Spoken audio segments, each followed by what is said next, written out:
Hello and welcome to this short video dealing with waiting periods in private health insurance. This video should be of benefit to students studying PDI 03 and PDI 05. Waiting periods, as the name suggests, are imposed by insurers to ensure that people don't just buy insurance when they need its benefits and then let it lapse at renewal. So to prevent a smash and grab situation, insurers are permitted to impose waiting periods. Examples of waiting periods would be maternity cover, or if somebody affected health insurance knowing that they needed perhaps a major heart operation. So in those circumstances, waiting periods will apply. Waiting periods, by the way, can be imposed irrespective of the insured person's age. So there's 4 types of waiting periods that we're going to deal with in this presentation.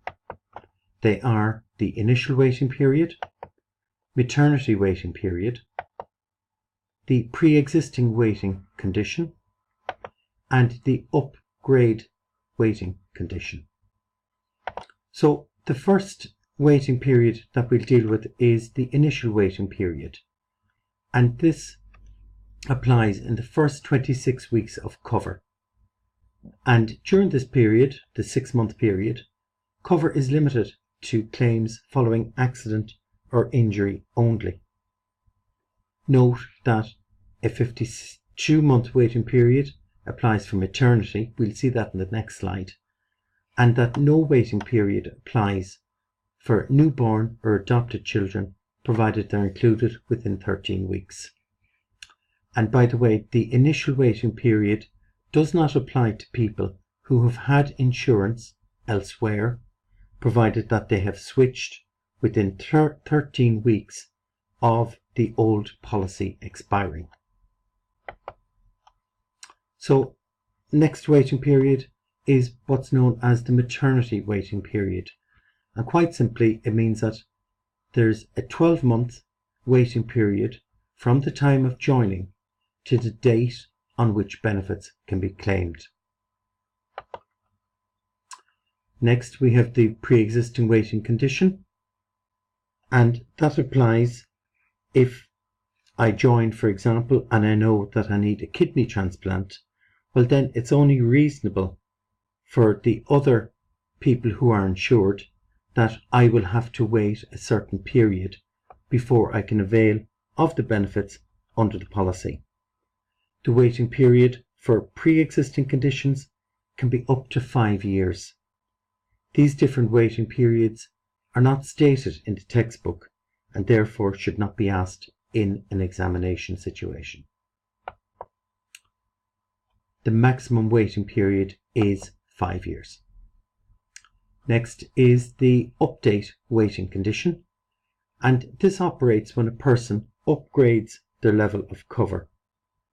Again, this is similar to the pre-existing waiting condition and is used to avoid any unfairness in the health insurance policy. The maximum waiting period for the update waiting condition is 2 years. And generally, insurers apply this for pre-existing conditions only.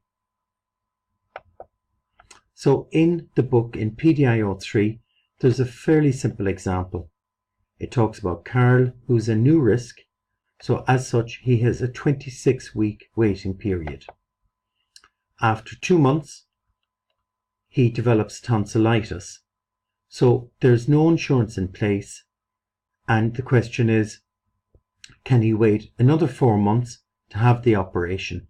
If he can wait a 4-month period, well then his health insurance policy will cover it.